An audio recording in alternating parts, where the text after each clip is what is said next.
Hey, hey, hey, it's your girl Maggie. Alors aujourd'hui, Maggie fait de chaîne Matt mes vidéos, entretien exclusif avec Matt mes vidéos. Okay, super. What's up, guys? Donc, on est dans l'entretien exclusif avec Maggie. Donc, Maggie nous l'a venu de Chia. Voilà, donc, naka subosi, naka journée, ça s'est passé. Delosiar, ça va, journée bi, ça s'est très bien passé, alhamdoulilah, c'est un samedi. Okay. Donc je me suis bien reposée, pas de travail, alhamdoulilah. Okay. J'espère que... Oui, j'étais en Allemagne et voilà, c'était pour un programme musical. Donc j'ai participé à une résidence en musique, théâtre et danse. C'était trop bien. Et voilà, et là, je suis de retour. Ok, super. Donc, c'est l'actualité, après on va y revenir parce qu'Arnaud fait une annonce pour le monde. Mais on va essayer un peu de retracer la carrière de Maggie. Maggie, Yes. tout le temps, beaucoup de musique et tout ça. Ok. On a peut-être voir possible, mais on va aller un peu plus en profondeur si tu nous permets. Alors. Voilà, donc Maggie déjà, elle est de quelle génération, quoi? 2000 ou avant 2000? Avant 2000. Avant 2000. Juste avant 2000. Okay, donc, de génération boy 2000. Non. Xale yooyu dañoo immature. Voilà, dama leen di xas tout le temps parce que seen culture dafa limité quoi. Teg si dañuy immature xale yooyu noonu déjà ñoo fi indi ay notion immaturité. Waaw. Seen mag laa. da ngay réew Voilà, donc les influences musicales lan la woon quoi à la plus tendre enfance lan la woon.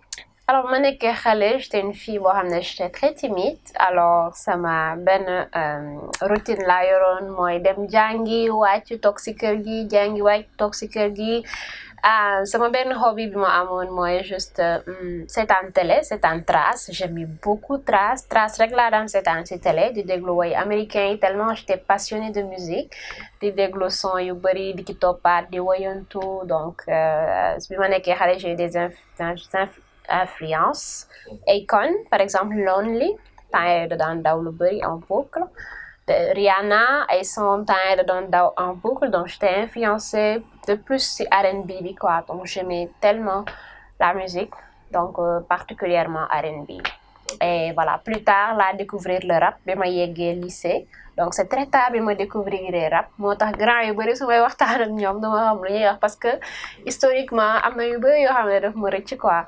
mais voilà c'est un monde que j'ai adoré benn monde la boo xam ne daf ma neex tellement que bu ma commencé jàng rap je peux dire 1 an rek la am après ci la lancé sama carrière solo parce que lépp mi ngi commencé ak benn groupe de musique groupe de rap bu ñu créé woon suñu collège suñu lycée bokk ak sama lycée El Hadj Ibrahima Diop bu Yëmbal waaw Yëmbal fa laa jàngee fa laa màggee fa laa yaroo donc maa ngi rencontré sama gars yi suñu classe genre bañ doon def ay freestyle ci heure de pause yi et tout benn jour ma ñëw fekk leen ñuy répété rek ma ne leen bokk naa donc si bokk naa boobu laa duggee ci hip hop bi jàng bind jàng voilà ay freestyle ba tey sama carrière solo voilà def ay projet voilà.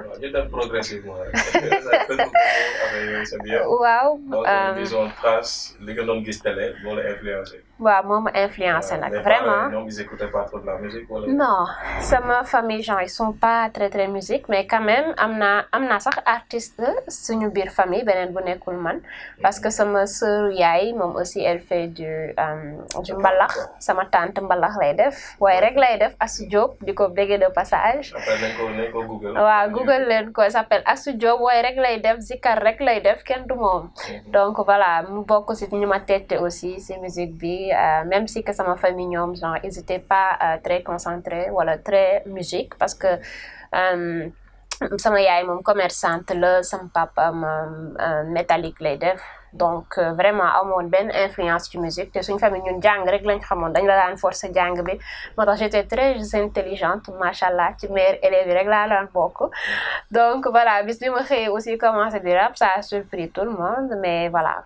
comme que man moom voilà j'aime bien les défis donc sama défi moo nekkoon lii ma commencé dinaa si évoluer ba nga xamante ne genre dinañ xamante ne liggéey la quoi nekkul foo nekkul taxawaalu nekkul voilà yaa ma gën a xam donc c'est là commencé bokk ci groupe bi déjà Wiarus ñu def 1 an 2 ans Yëmbal commencé j'étais la seule fille 4 mecs benn fille léegi tey 4 yëpp bàyyi nañ kii way wala maa daan téye refrain yi jékki-jékki commencé di rap di am ay couplet et voilà finalement aussi maa nekkoon capitaine bi voilà di doxal gars yi le reste du groupe kii way ba léegi wala le reste ñoom ñëpp bàyyi nañ instant bi ñëpp bàyyi nañ ñoom ay intello lañ kenn kaa ngi Amérique kenn ki moom benn informaticien la mi ngi fii nii voilà keneen ki ci des prof mat man kese maa si continuer maa tee flambeau bi maa tee drapeau bi te man maa mujjee bokk si groupe bi donc vraiment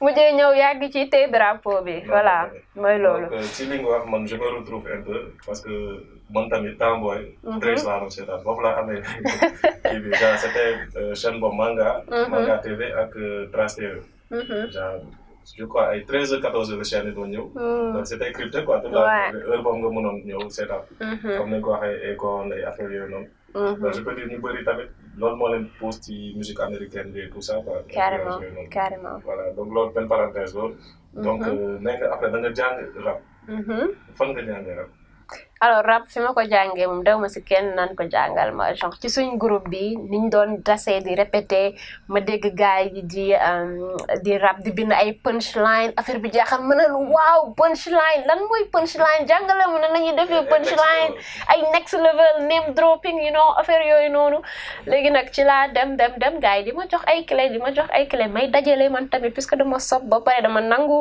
genre jël ay défi donc dem ci affaire di def samay recherche di bind jël ay mots di ci fo donc ba tey voilà noonu la ñëwee mais defuma formation d'écriture ni rien parce que à la base doon naa bindantu aussi parce que sama club choral anglais fële lépp commencé avant may xam groupe bi sama club choral laa nekkoon du coup suñu chanson chorale yëpp man maa ko daan bind voilà répété loo xale yi après ñu dem def suñu mais yow genre bi nga commencé nekk en activité genre français nga doon bindee anglais wala wolof alors da doon nuancé nag parce que man English lover la donc dama bëgg anglais du coup c'était très nuancé damay wax benn mot wolof benn mot français benn mot anglais mais des fois soit wolof bi mooy ëpp wala anglais bi wala ma wax loo xamante gars yi dañ naan waaw ak dégg anglais loo wax baax na yu lay baas yi loolu ma naan loo wax baax na yow rawal rek parce que ñoom voilà man maa nekkoon anglophone bi quoi donc voilà noonu la ñëwee. Ok, donc c'est le xam, tu es afroculture urbaine, n'est-ce pas? Africulture urbaine. Culture urbaine. Africulture urbaine, oui. yaa ngi fa nii ba léegi. waaw maa ngi fa. Ok, sa intégration foofu comment ça se passe? Alors Africulture urbaine association la buy yëngu ci culture urbaine depuis 2006 donc bien donc, avant moi c'est pas un label. Okay. Donc c'est une association qui s'active autour des métiers de la culture. Genre déjà récemment def nañ benn école bu tudd Sénégal Talent Campus bi former jeunes yi technicien lumière ak technicien son voilà bokkoon naa ci sax jàng naa waaye jotuma ko yeggale voilà donc existe na depuis 2006 ñu am à côté am seen studio donc man maa ngi ko intégré ci par Omar parce que Omar Ben Khattab sama mag sama koñu mag la dëkk du coup puisque sama mag xam na ko et mu ma doon gis may évoluer ci musique bi vraiment ak ni ma ko bëggee woon man je vais te mettre en contact ak koo xamante ne genre ci musique lay liggéey lay organiser ay événements et tout donc noonu laa ko contacter après ma dem Africulture vraiment ma gis accueil bi doy waar trop gars yi bëgg musique seen ouverture bi comment ils participaient si projet gars yi ça m'a plu et je suis restée. Donc sinon la ma Omar dugalee si laa xamee Matador voilà di ko ziar suñu papa suñu lépp moom tamit yaatal ñu ba tey ñu intégré wu di évoluer foofu. Ok donc la carrière ça a commencé avant là-bas wala genre da nga foofu nga commencé carrière bi. non avant foofu nag sama carrière solo commencé woon na ba pare. génne woon naa jigéen génne woon naa défi aussi. Ok donc le premier son Magui voilà loolu la chaque fois donc lay gosh c'était quel son. sama premier son mi ngi tudd sama son. sama son la tudd. c'est toujours sur YouTube. sama son. demal nga xool ba peut-être mi ngi foofu je pense que mi ngi fa sax parce que waaw mi ngi nekkoon sama benn chaîne benn xarit ma doon like donc c'était en je sais même plus 2018 2017. Donc ta carrière c'est assez récent quand même. Ouais c'est assez récent vraiment c'est très très récent. 6 ans ou 7 ans comme ça. bon si lay yem bu ko matee mais ëpp na 5 ans quand même. ëpp na 5 ans. dugg studio bi tout ça quoi. waaw dugg studio bi daan nañ dem benn home studio am na kër gi benn machine rek ngay yore ak sa benn micro tànkal gars yi donc foofu lañ jaaree di big up One Roof Jeff aussi foofu lañ nekkoon di jàng ñu nag waa bi Wiyares di doog a tàmbalee donc lépp foofu lañ ko defee ak Sadou Sadik Mamen donc di leen big up ñoom ñëpp. Donc voilà. Bi nga defee sama son, tu t'es satisfait wala da nga ne non tu te vois continuer wala da nga naan éclaté. Non sama son benn affaire bu doy waar je t'explique lan moo nekkoon sama son genre temps yi ma nekk ci groupe Wiyares bi xam nga ñun 4 góor lañu ak benn jigéen genre à chaque fois son de groupe rek lañ doon génne son de groupe léegi gars yi naan ma mais rappeuse nga ana sa son affaire yooyu noonu ma xëy rek ne yee damay def son bu tudd sama son léegi jël sama son bi naan ko yee you know dangay romb sometime ñu naan la ana sa son rappeuse nga dangay rap ana sa son mais what the fuck lan mooy son kay ma wan leen lan mooy son donc c'était le discours son bi la woon voilà après ma def benn son freestyle en fait c'était genre je pense que c'était bien hein, à l'époque donc voilà j'ai fait des concerts avec débuter ta carrière c'est quel son mi ngi tudd Défi parce que c'était un son engagé j'aime tellement être engagée temps boobu ñu ngi jël doog a jàpp Ngaaka Blindé dëkk bi jaxasoo commencé am ay nu mu tudd gars yi di def ay révolution di def ay front ma nekk université aussi gars yi di front manifestation yi dëkk bi jaxasoo ma ne je vais faire Défi génne ko sama jour anniversaire parce que genre il fallait que je m'exprime il fallait que ma wax sama point de vue donc def Défi lancé ko léegi bi ma defee Défi après ci la ma benn label benn label bu nekk Parcelles fa laa njëkk a jaar avant ma ñëw Africulture donc foofu aussi def naa fa benn concept aussi bu tuddoon Actu Mbedd ça a été inspiré de merde. Dans la foulée, vas-y. Ok donc Actu Mbedd ça a été inspiré du concept GT Rappé journal rappé de Xuman donc à chaque fois ci benn cantine lañ doon nekk di def genre revue de presse mais rappé donc c'est inspiré carrément de journal rappé parce que feuille journal yi lañ doon jël di def revue de presse rappé selon thème yi ak selon lan moo xew donc bi ma jógee ci label boobu ci laa ñëw Africulture commencé carrément sama carrière professionnelle. des concours hip-hop dañuy gis artistes yu bëri genre bu ñu dugg ci game bi.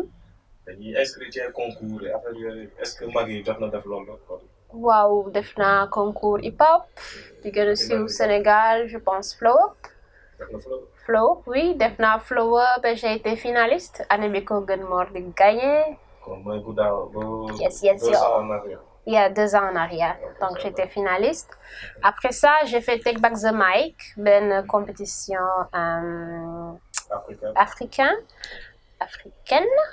Ok donc voilà maa ngi si bokkoon ak Sister LB ak benn boy bu dëkk si Cap je pense voilà donc Sénégal mujjul gagné parce que voilà c'est très difficile Sénégal gagné jeu boobu parce que ay vote il faut gars yi voter te Sénégal amuñu culture vote donc c'est très compliqué en plus da ngay jël plateforme bi voilà di streamer c'était compliqué mais bref ouais c'était un plaisir quand même d'y avoir participé parce que gagné naa si clip yi Walk Alone nekkoon Gis Mbaax sa son préféré Gis Mbaax 3 voilà donc bu ñu jógee ci concours yi donc tu as eu à faire des projets des trucs comme ça oui def naa ay projet j'ai fait Gis Mbaax donc Gis Mbaax moo nekkoon pour lutter contre tabou autour de la menstruation donc premier bi mi ngi nekkoon benn ego trip premier épisode bi donc mi ngi tuddoon hip hop donc deuxième bi mi ngi doon wax si viol donc Binta Camara histoire am laa jël defoon ko storytelling troisième bi ça parlait de c'est une suite de sons quoi benn série de sons la voilà chaque mois dama doon joxe benn son comme chaque mois ni jigéen di gisee mbaax d'où le concept Gis Mbaax merde allez on y va donc foog lumière ok désolé donc Gis Mbaax déjà le titre man c'est un peu violent lu tax choix moo tax mu violent moo tax mu choquant c'est un truc naturel dafa am en fait lu exister là pourquoi on dit que c'est répugnant pourquoi on dit que loolu laa bëggoon xeex en fait moo tax ma jël. Wolof moom y a des mots yoo xam ne c'est un peu da lay choqué quoi boo ko waxee. Pourtant su ma nee si français menstruation ça te dérange pas.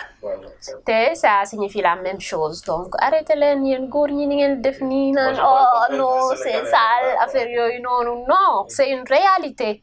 Et il faut qu'on l'assume et qu'on passe à autre chose. On est en 2023. À développer cette thématique. C'est sur ça que j'étais, c'est tabou. Et li gën a kii tax li ma gën a marqué ci projet bi man mooy amul benn son boo xamante ne ça parle de menstruation. C'est juste le titre en fait que porte le projet qui parle des menstruations et c'est ça qui dérange en fait. C'est ça qui m'a plu parce que genre tur bi moom moo leen déranger et loolu ça les permet peut-être d'aller vers en fait gis mbaax pour l'accepter dama leen ko doon forcer. mën nañu ko catégoriser choc value quoi. voilà dama leen ko doon forcer pour ñu am habitude bi. pour bañ a parce que en fait c'est tellement en fait dommage jigéen di gis mbaax di la ko wax nga naan ko non da nga salte demal fee ba keroog muy jeex non en fait il faut comprendre en fait parce que. affaire yi du jigéen ñi kese góor ñi aussi am nañu seen part de responsabilité. donc un petit débat parce que affaire de menstrualité bon. waaw. waaw. genre ku jigéen boo ko gisee même ci aj Makka. waaw genre day retiré warul dem aj Makka donc c'est un peu kii quoi xam nga nit ñi l'islam genre kii wu ko quoi. lan moo tax warul aj Makka loolu je savais pas de xaw nga loolu. kon yow boo demee ba Makka dagg sa billet def sa xaalis fi yëpp. waaw boo gisee mbaax doo kii. loolu la ñu wax doo ay da ngay xaar ba affaire yi kii ne. xamoo sama mbokk féministe yi ñoo développé parce que là moom su ma waxee gars yi sànni ma xeer. nañ ma jàppale foofu wax ma lu leer parce que moi. non aw ma si woon connaissance. c'est vrai que julli moom dañ lay jox vacances moom doo julli et tout ça. et. même dans le mois de Ramadan ku jigéen moom. waaw doo woor. non loolu moom yàlla moo ñu ko jagleel xewal la donc tamit buñ ne lu bon la buñ ne juste danga genre gis mbaax dafa salté non demal fee c'est répugnant loolu laa accepté wul en fait parce que c'est un fait naturel gis mbaax boobu mooy tax jigéen di mën a am doom tey loolu tax góor di mën a juddu donc buñ ñëwee ci commencement bi ça mérite en fait gars yi considérer ko ça mérite ñu bañ a stigmatiser ku jigéen kii genre voilà jox ko gëdd bi accompagner ko moom tamit mu surmonter ko parce que dafa am aspect psychologique aussi. donc on avance un peu dans notre chronologie. yes. ñu ñëw ci classroom bi n'est-ce pas maa ngi toog phase yi maa ngi ci. waaw. ñëw naa ci début son ñëw naa ci son bu série ñëw naa ci gis mbaax. yes. ñu dem ci. classroom. mais avant classroom il y avait pas de single par exemple de gauche à droite. non. da nga jóge foofu. non dama jóge gis mbaax song classroom. ok super donc yes. on est dans le concept. on est dans les temps et dans le concept. lan mooy classroom quoi l'idée et tout ça. classroom maa ngi ko amoon ci bi may finalu idée bi maa ngi ko amoon ci bi may finalu nu mu tudd Flow Up donc sama objectif mooy wane beneen aspect boo xamante ne dañ naan jigéen ñi mënuñu live mënuñu seen affaire yooyu ma nekk ci recherche bu métti ba tombé ci jeu classroom bi américain yi doon def in the classroom in the classroom donc foofu laa ko gisee ma ne pourquoi pas ma jël ay salle ma jël scène bi soppi ko salle de classe def sama freestyle daal di ci classe genre ñi mës a gagné Flow Up yëpp ak ñëpp ñi nga xam ne mës nañ fa jaar j'avais même déjà écrit le son et tout mais après mujjuma ko def parce que j'avais pas en fait le moyen humain maanaam c'est-à-dire ñi nga xam ne dinañ ma aider jël ay table yi yóbbu ko ak matériel yi et tout ça donc ma reculer au début puisque commencé woon nañ ci liggéey gars yi bi mu passé Omar m'a dit mais sa idée classroom boobu c'était bien tu trouves pas que ñu def ko concept affaire yooyu noonu ma ne ko si tu as raison après tu l'as développé ma xalaat xool concept tenue yi décor bi Zinix dafa amoon benn salle boo xamante ne atelier de graffiti la y avait les couleurs et tout ma ne pourquoi pas ñu matcher loolu ak décor bii nii ci lañ ko testé defandoo pour 1 bi ak 2 bi lañ defandoo donc benn bi mi ngi nekk man kese deuxième bi mi ngi nekkoon Génération Sadique avec Abdel Isma Trix Torodo ak Blem Pro ak Rema Diouf donc ñu def ko et ça a été vraiment genre inattendu parce que je pensais pas que genre dina yegg si foofu et là nag c'est lañ gën a considérer projet bi gën ko vraiment développer et tout ça gën ci xalaat ci lañ defee troisième bi waaw invité ci gën Mor Wizabi ak Lala Take suñu tupak national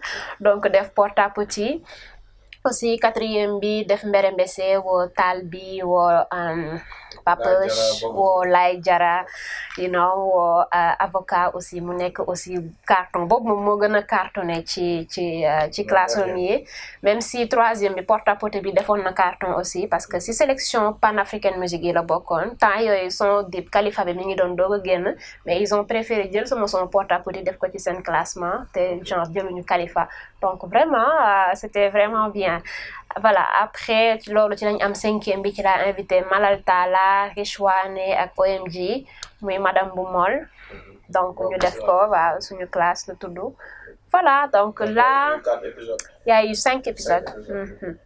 Voilà. Donc concept très très original, très intéressant. Merci. Vraiment. Et après il y a eu après projet B, il y a eu des sons. Oui, après projet bi nag quand même j'ai pris ma liberté génne yeneen single.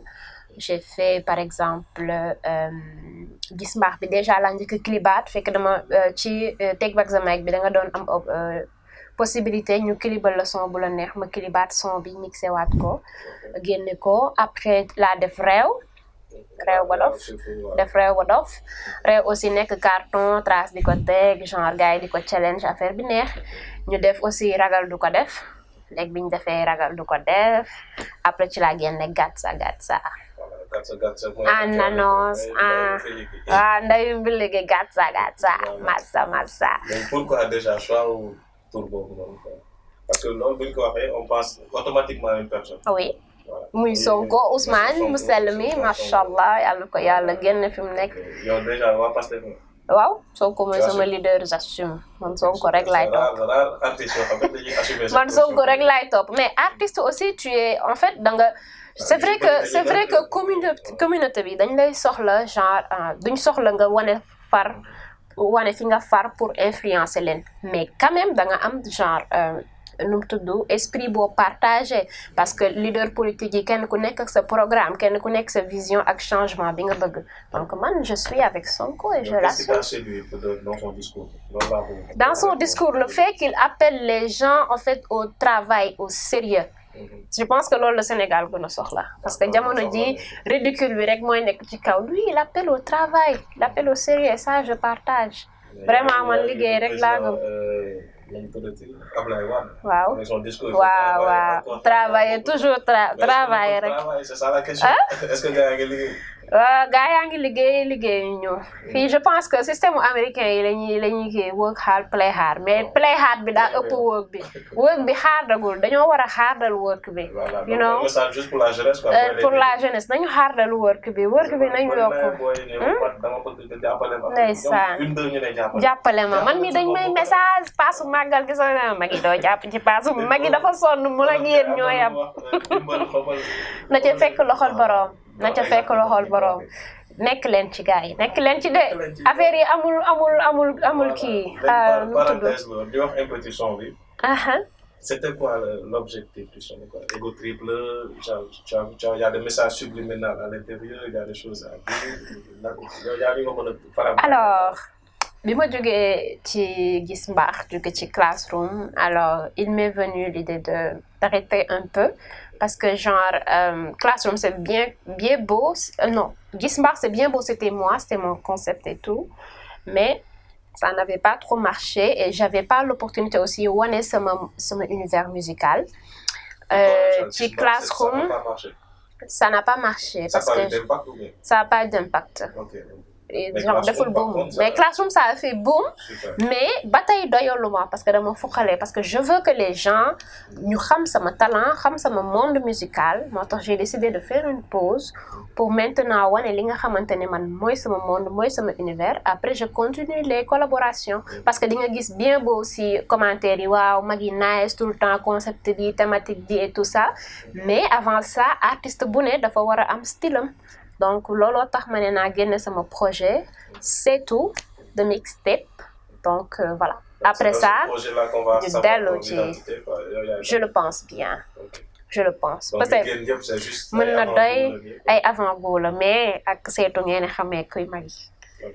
waaw Voilà. Donc, c'est déjà le nom, quoi. c'est miroir mirror Pourquoi je veux pas pourquoi c'est tout parce que comme je viens de te l'expliquer dama bëgg a wane sama bopp wane man maay kan wane samay xalaat mooy lan parce que genre gars yi dañu am benn stéréotype bu ñu am seen bopp genre benn idée bu ñuy fixé wu si yenn jigéen yi que ni waaw boo nekkee rappeuse gars yi ñoo lay bindal wala ñu ñëw ne Maggy kan moo lay bindal texte yi kan mooy xalaatal concept yi et tout alors que non da ngay liggéey sa liggéey en fait lii ngay wane mooy yow li nga xamante moo nekk ci yow donc pour ñu xam ko carrément il faut nga leen wane ne man maa ngi nii lii mooy sama bopp après nag bu la neexee nga continuer si yeneen concept donc loolu moo waral ma indi c'est tout. Ok, donc tu n'es pas trop allé en profondeur ci sama question bi mooy gàtta bi parce que gars yi dañ leen ci sànni ay affaire daal affaire de rappeur daal def nga ko ci laal nga sa ego trip am nañu si gis seen bopp. waaw.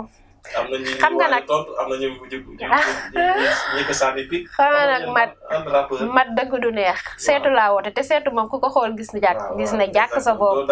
ñëpp a ciy gis seen bopp non dawuma ko maa ngi ñëw ku ne dina ci gis sa bopp ngay rappeur ngay mélomane ngay yëpp da ngay gis sa bopp ci seetu.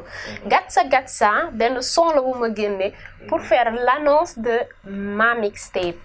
Alors Gatsa c'est vrai que ego trip bu saf sap la rab bu dëgër këcc la boo xamante ni waa am na ay xoos am na ay pic ay peel am na ñu ci suulaale am na ñu ci jamaale am na ñu ci tontu mais loolu day wane ne man la ba tey parce que man ngeen waxal dégg naa leen tànkam lu woon naa leen mais léegi tontu naa leen ba pare sànni leen ay affaire di leen xaar nag ngeen ñëw di xaar gars yi ñëw rek nag mu neex.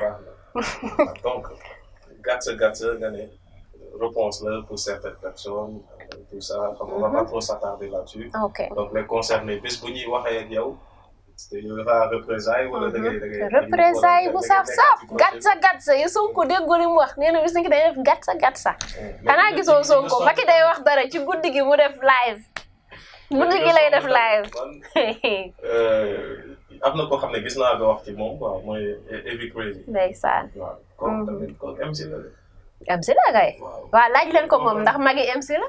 waaw loolu moom kenn weddiwul. laaj leen ko ndax Maggy MC la xam nga ñun dañoo xamante suñu biir. parce que après màggal gi am nañu annoncé ñu nar a def round two. oh looloo xam nga ne looloo ma neex man looloo may yëngal instant bii ñaari combat boo fi nar a am. na neex. voilà kon gars yi préparé leen seen popcorn. na neex yéen toog leen rek xoolal fas yéene xeer yi nii lay def. non duñ daw gars yi dama leen wóolu xam naa ne ins bi nag dama leen teg problème parce que pour teg son bu am niveau Gatsa yi challenge laa leen teg de il faut ngeen liggéey de. ok donc parlons un peu du rap féminin au Sénégal. waaw yow noo gisee rap jigéen. alors. Déjà, je vais faire un constat. Sama plateau nag lumière day jékki-jékki ñëw. biiw. scène la projecteur yi ay black out yooyu moo fi am. voilà donc un peu comme football. Tu vois le football, il y a le football féminin. Tu peux dire non, ils se regardent pas le football féminin parce qu'à mon niveau, genre je parle dans le jeu. Est-ce que le rap aussi, genre, j'ai le logique boobu noonu quoi. Rap féminin. mais daal ñoom ñëpp ndróo li ñuy woyee dama lay wax luy gars wax de ñoom ñëpp ndróo thème vocal ñoom ñëpp ñoo ndróo li ñuy kiikii xam nga affaire yooyu noonu quoi. rappeurs yi fi nekkoon wala rappeuses yi fi nekkoon wala yu bees yi wala ñaan ban génération ngeen di wax nii. la génération d'avant Maggy c'est qui déjà. d'avant Maggy. avant Maggy bëri na. y a Sister LB. y a Sister LB Fatim waaw ça c'est la vieille école. la Fatim LB. Des Major wala Des Major waaw xale bu féroce Des Major OMG non c'est aussi de la Mami Biggy Verriès moom tamit c'est pas la nouvelle génération. maa ngi nii toog waaw. donc léegi c'est ancienne génération ban prouesse la ñu jot a def quoi. je sais pas parce que avant peut-être man comme je te dis histoire hip-hop bi genre déjà daf ma xaw a raw tuuti ça moom je l'assume. mais est-ce que gëstu woo ko waaw le temps que ma leen di rencontrer dinañ xam ndànk jàng naa si aussi mais ça n'explique pas que je connais tout instant bii nii lu tuuti rek laa ci xam peut-être que ñoom avant dañ doon liggéey esprit groupe parce que même côté góor yi aussi loolu la woon genre esprit groupe la woon bindandoo rabandoo affaire yooyu noonu peut-être que avant ñoom loolu moo nekkoon seen système wala juste groupe de personnes yi ñuy liggéeyee ñoo nekk même groupe bi que pour rappeurs yëpp peut-être loolu taxoon ñu nuroo peut-être loolu tax gars yi am opinion yooyu mais quand même elles ont fait du bon boulot représente nañ affaire yi ba tey ñun ñu gis leen bëgg affaire bi ba nekk ci donc man chapeau rek laa leen di wax duma leen nekk naa leen ay non seen flow yi dafa nuroo ay non je peux pas me permettre ça loolu du respect en fait vraiment je leur dois tout waaw voilà le rap féminin fii Sénégal dañuy waxtaan quoi vraiment il faut assumer que am na lu manqué parce que amul game quoi amul challenge c'est pas. amul challenge rek ngay gis ci année bi mu productif mu defee affaire.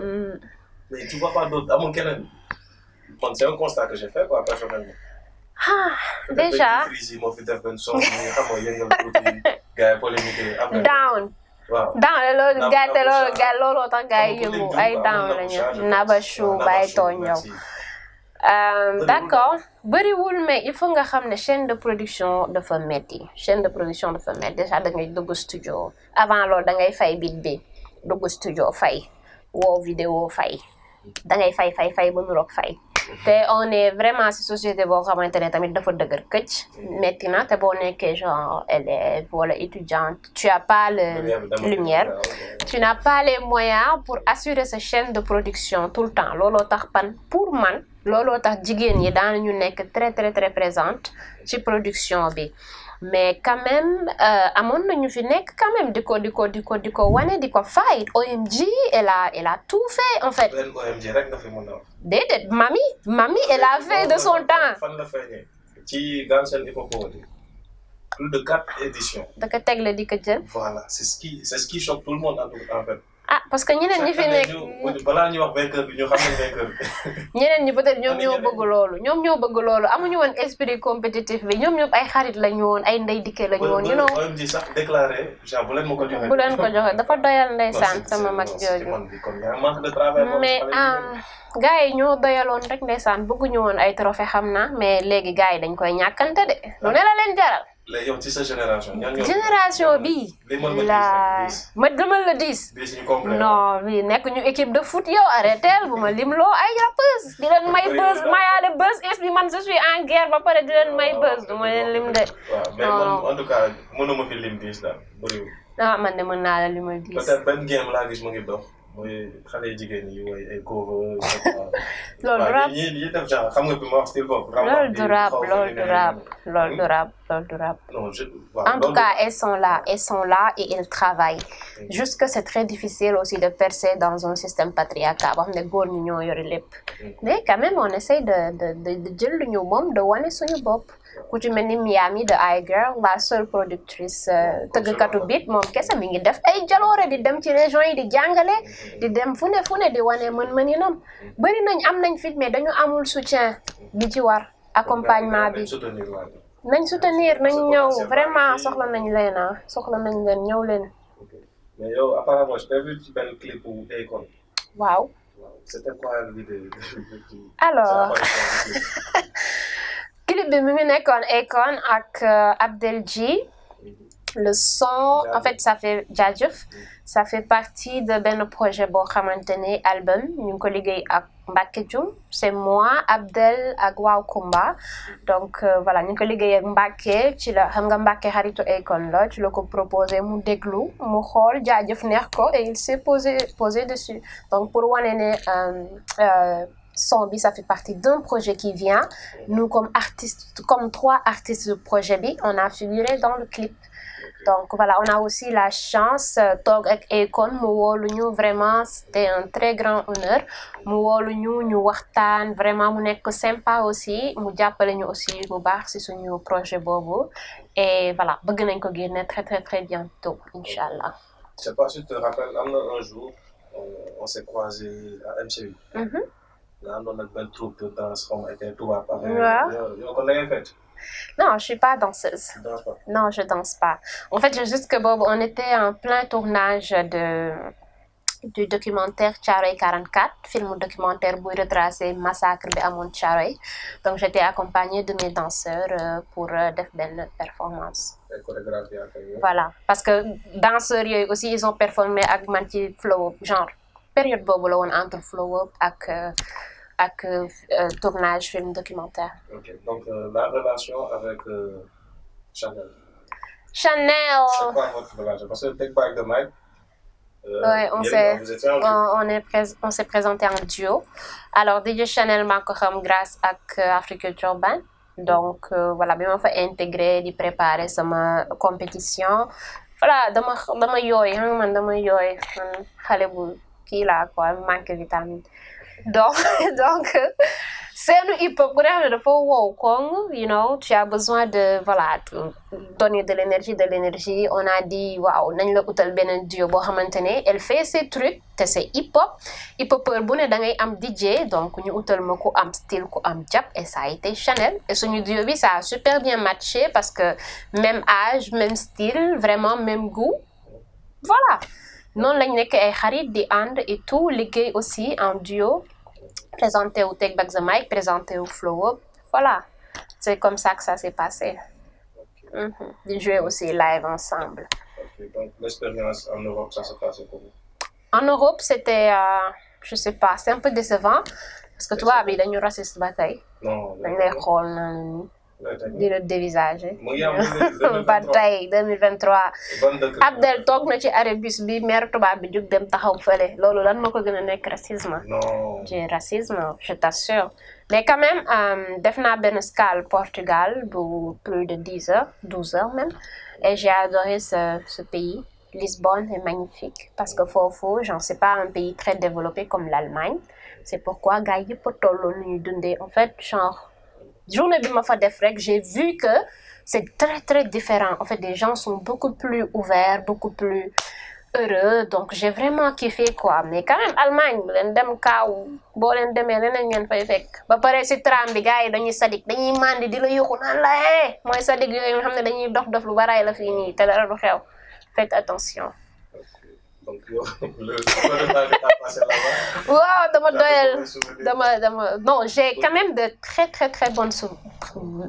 bons souvenirs parce que résidence la entre musiciens, danseurs et comédiens ñu produire benn spectacle d'1 heure de temps en 4 jours.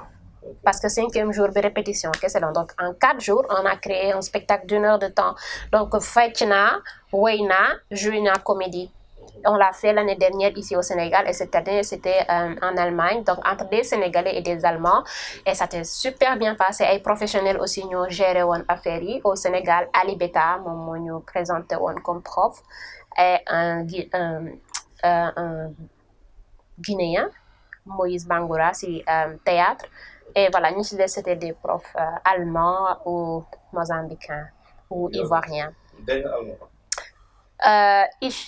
Déedéet dama doon jéem a wax benn mot mais déedéet. Nine. Anglais, English is my life. Yeah. Voilà, il y a un nom qui revient toujours, Omar Ben Khattab. Non, je reconnais, mais je reconnais pas le visage. Quoi. Le visage. Pourtant siiw na de mooy waa ji dàq ñàngal rek bu concert amee. benn bambaricain. Alors c'est mon manager. Bon. C'est mon manager et aussi on travaille ensemble si concept bi xam nga Africulture dañu am benn culture boo xamante ne c'est extraordinaire boo amee sa idée da nga koy teg ñëpp jox fi seen xalaat sotoo ko tu vois. Donc il fait vraiment partie si xel yi ci bopp yi ñuy xalaat affaire yi ñuy joxe directive yi voilà di ko big up de passage. Okay. Donc le projet c'est pour quand? En septembre inchallah. Très bientôt ñu ngi si septembre maa ko wax.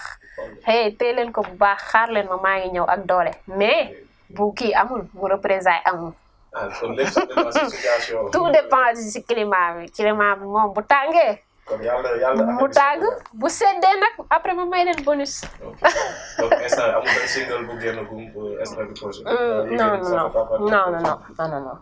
Projet bi daaj ci paquet yu bees tàq. yeneen kanam. Alors 10 titres maa ngi ko wax ci gatsa bi projet bi pare na 10 titres am na ay feat yu Wizkid biir Africulture bi King. Okay, super. Yes. Donc, je crois qu'il y a un message que tu veux faire passer. On n'a pas eu le temps d'en parler. Waaw. Lan lay doon la di leen wax ngeen préparer sama sortie album parce que ce sera pas seulement benn sortie sur les plateformes ou en physique, mais je vais faire aussi un mini showcase boo xam ne ce sera accompagné d'une bande d'une bande, ouais, benn live band.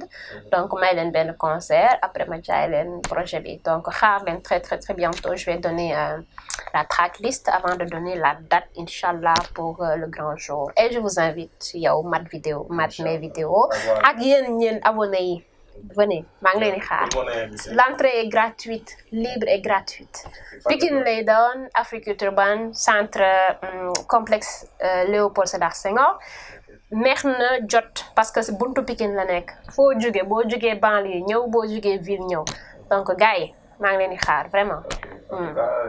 Dinaa la xaar waaye. Parce que am naa curiosité ba nga xam Magui lan la togg depuis boobu. Oui, li ma togg dafa neex ensuite ci laa ngi commencé xeeñ sax. Je l'espère que yaa ngi koy sentir. Ok, super. Donc ñu ngi joxe sa réseaux sociaux yi yëpp. Waaw. Sa description ngeen cliquer ngeen dem xool information yi. Donc di la souhaiter Magui Diop. Merci beaucoup. di wax gars yi pour ñu abonner sa chaîne YouTube aussi. Waaw, YouTube bi Magui l'officiel. Il y a des exclusivités. waaw. Dem leen toog xaar. Communication bi incha allah dina jaar yoon. incha allah doo ñu def comme gars yi benn un mois. non. day am day dama koy topp ba mu sës. ba si mur wis bi sax. poñe ko foofu. di xaar back to back bi tamit. maa la wax loolu moo ma teree nelaw instant bi tellement j'ai hâte. baax na. Donc merci beaucoup. On espère que dinañ gisewaat yi yeneen contenu yeneen concept. Bien sûr. Et di la remercier aussi ci disponibilité bi di remercier bërëb bu ñu nekk jàmm loolu ngeen jégal ma ci lumière bi tam di ñëw xam nga moom scène la c'est la scène hip hop voilà c'est la scène hip hop quoi voilà donc j'espère que vous avez kiffé à la prochaine bye bye jaajëf ciao